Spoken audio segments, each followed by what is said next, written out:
Olá, amigos aprendizes do Evangelho. O capítulo de hoje é o 17, chamado No Limiar das Cavernas, ou seja, na fronteira das cavernas. Por quê? Apesar de o Eusébio ter sugerido que o André fizesse essa expedição socorrista às cavernas, assim que ele chega com o Calderaro para se integrar a essa equipe de trabalho socorrista, ele é notificado pela chefe da expedição, que a gente já conhece, que é a irmã Cipriana, de que, na verdade, ele não pode acompanhar todo o trabalho porque ele não tem o curso necessário, chamado curso de assistência aos sofredores nas sombras espessas.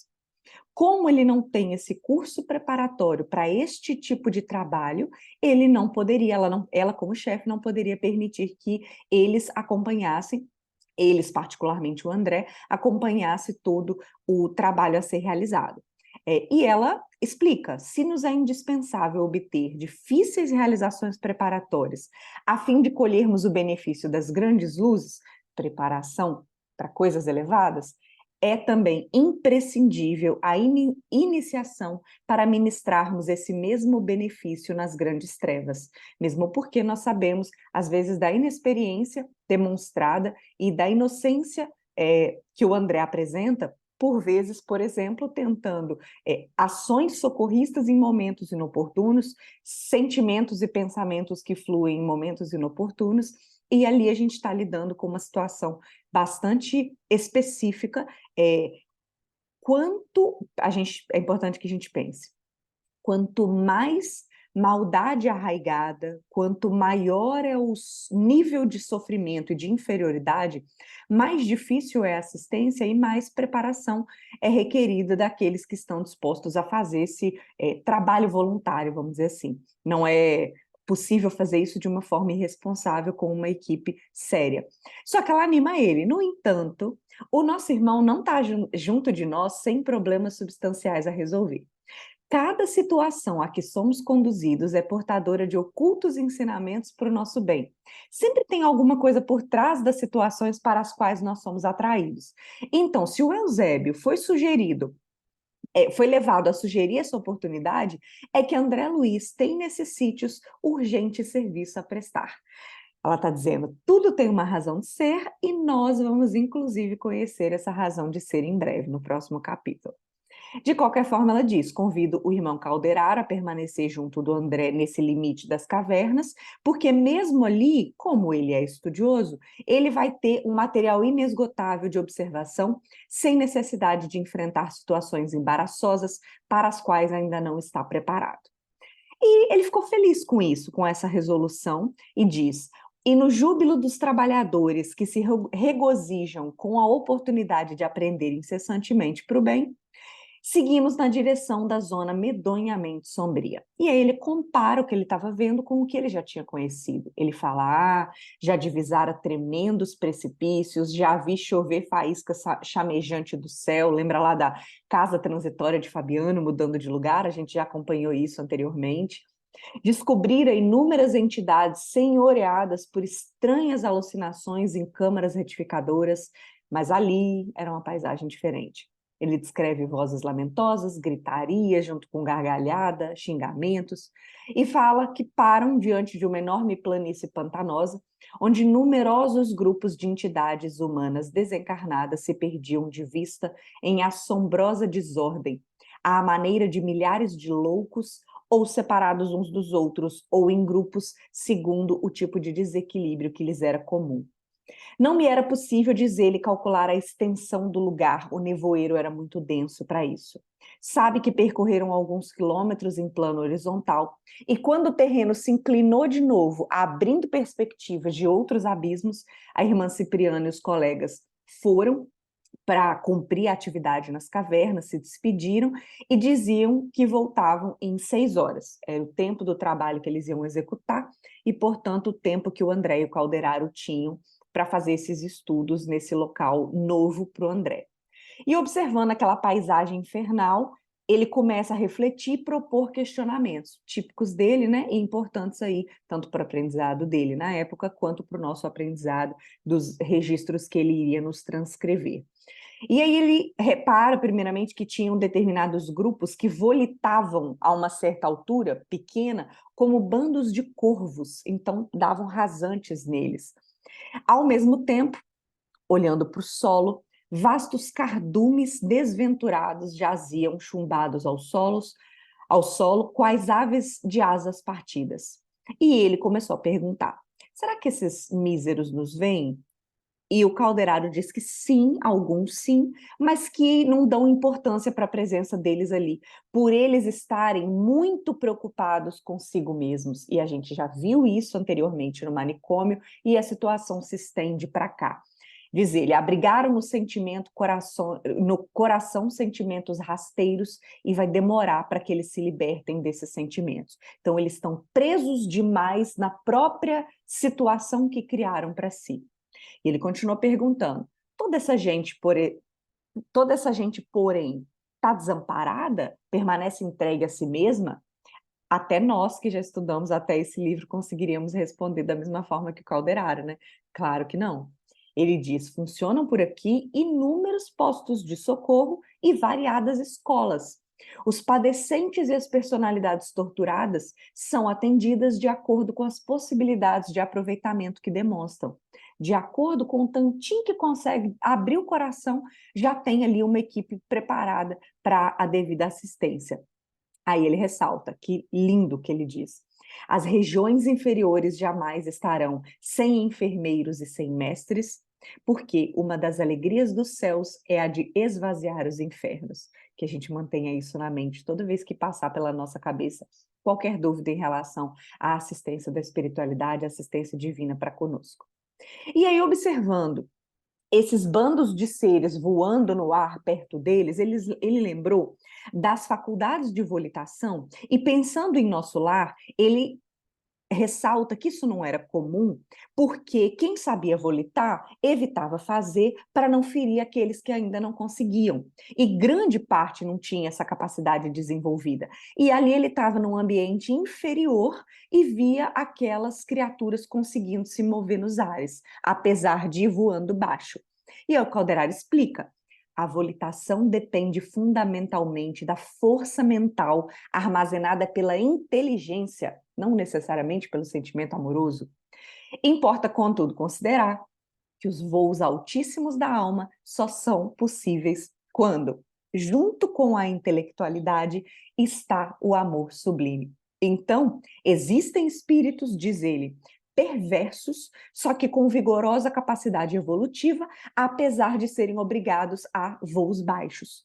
São donos de imenso poder de raciocínio e manejam certas forças da natureza, eles são inteligentes, eles sabem como fazer determinadas manutenções dessa força disponível para todos os seres vivos, mas sem característicos de sublimação no sentimento, e por isso que eles não conseguem mais. Porém, falando da colônia, ele diz: é normal que grande parte ainda não tenha essa capacidade de usar a volitação, que não adquire essa vantagem, porque é mais fácil recolher criaturas de maiores cabedais de amor com reduzida inteligência do que abrigarmos pessoas sumamente intelectuais sem amor aos semelhantes. Ele está dizendo que nosso lar é majoritariamente povoada por pessoas com mais sentimento desenvolvido do que intelecto desenvolvido. Isso é um grande alerta para nós. Veja, em momento nenhum ele está denegrindo a importância do desenvolvimento intelectual, não é isso. O Emmanuel deixa bem claro que nós temos duas asas, que é o amor e a sabedoria. A questão é, aqui na materialidade é muito mais fácil desenvolver o intelecto. E uma vez que esse intelecto seja muito desenvolvido sem que o amor acompanhe, é muito mais difícil adquirir esse amor depois, quando a inteligência está muito avançada, do que quando nós somos primeiro mais amorosos. Claro, o ideal é o equilíbrio, a gente ir desenvolvendo os dois lados simultaneamente. Mas, como isso é desafiador, é melhor que o amor se desenvolva primeiro, porque depois é mais fácil desenvolver o lado intelectual, já com o amor utilizado em conjunto, que evita que a gente cometa erros mais graves.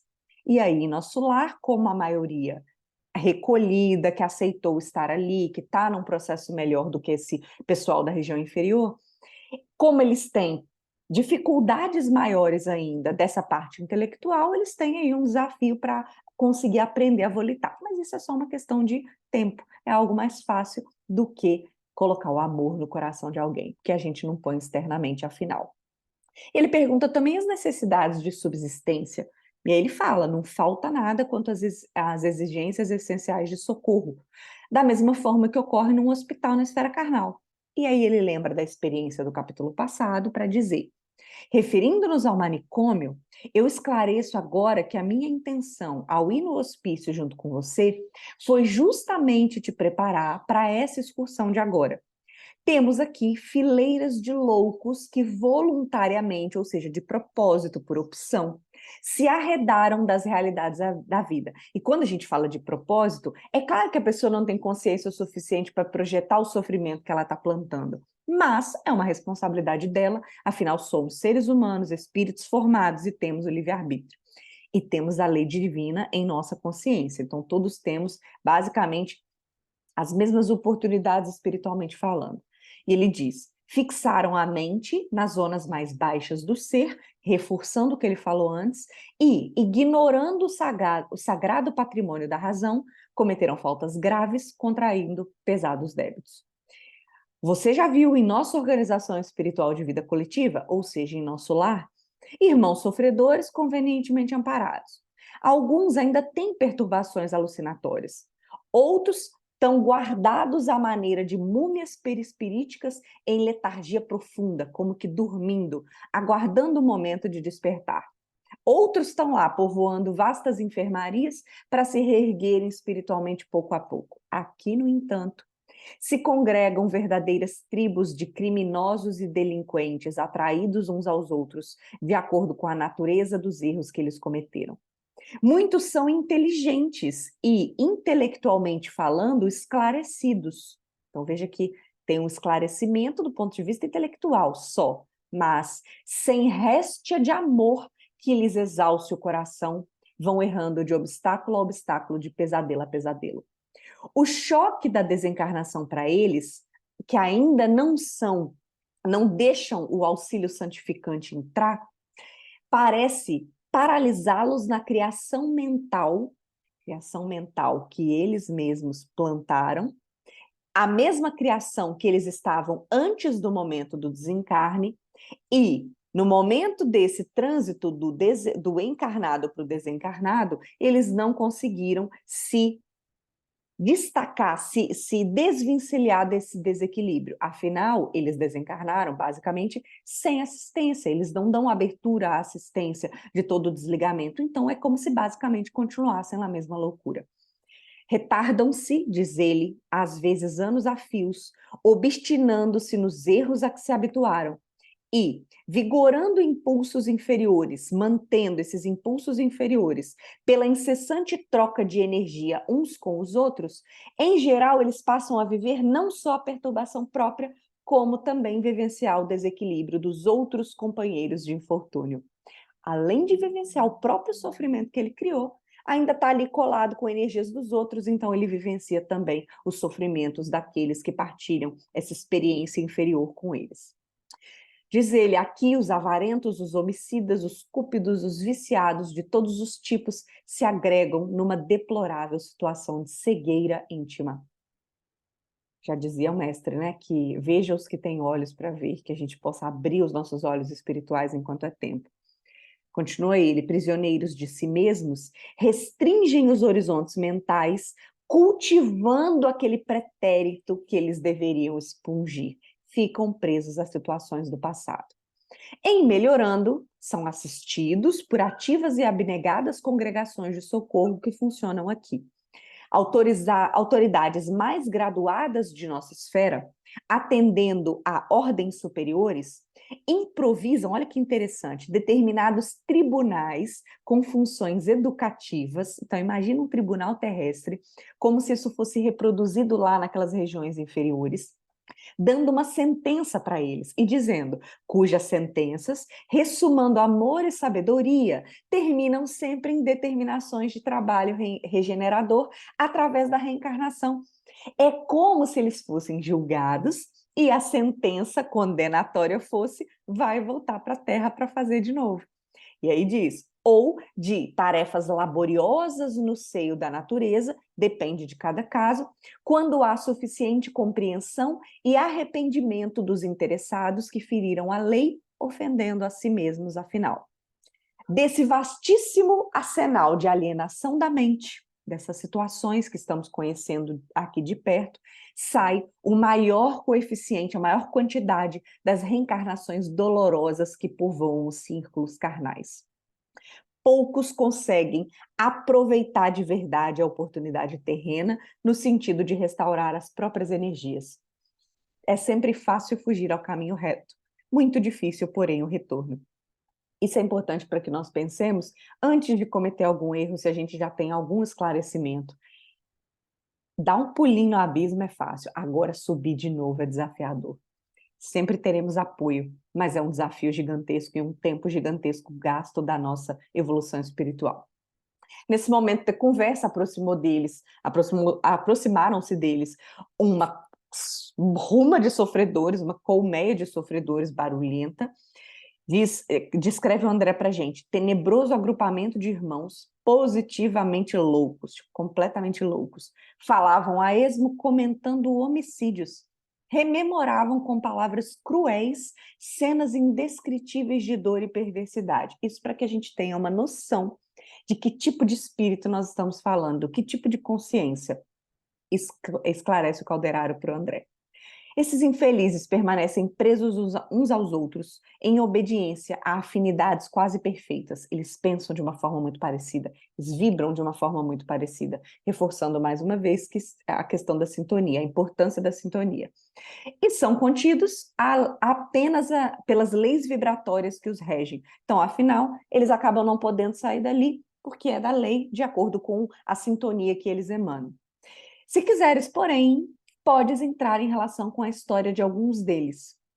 Sonda a mente individual daquele que te chame a atenção. E ele aproveitou, o André aproveitou esse momento, que eles tinham diminuído ali a briga que estavam tendo, aproximou-se de um irmão que impressionou a situação dele, o rosto dele, sintonizou com a onda mental, mas o quadro que vi, diz o André, não me permitiu longa perquisição, não permitiu uma investigação muito fina, não.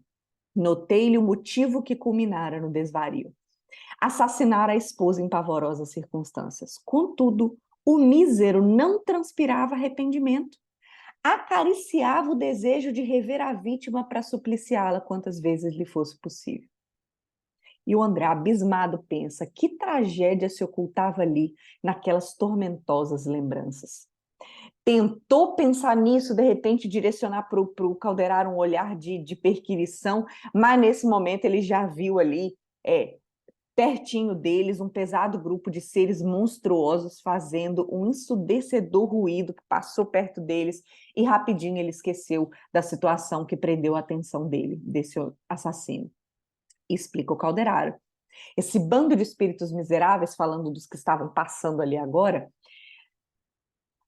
que se movimentavam. Aliás, esse bando de espíritos miseráveis que se movimentam como lhes é possível é constituído de antigos negociantes terrenos cujo exclusivo anseio foi amontoar dinheiro para satisfazer a própria cupidez sem beneficiar ninguém. O ouro que transitoriamente lhes pertencia jamais serviu para semear gratidão num só companheiro de jornada humana. Esse ouro foi só para satisfazer as vontades deles. Não lhes incomodava o sofrimento dos vizinhos, ignoravam as dificuldades alheias, despreocupavam-se do valor do tempo em relação ao aprimoramento da alma. Queriam só acumular vantagens financeiras e nada mais. Divorciados da caridade, da compreensão e da luz divina, criaram para si mesmos o mito frio e rígido do ouro, fundindo com ele a mente vigorosa e o coração. Escravizados agora, a ideia fixa de ganhar sempre, voam pesadamente aqui e acolá, dementados e confundidos, procurando monopólios e lucros que não mais encontrarão. O André se condoeu e teve, quando a gente fala da situação imatura do André, né? Ele teve a intenção de deter alguns, tipo assim, como se ele fosse pegar pelo braço e falar: peraí, vem cá, vamos conversar.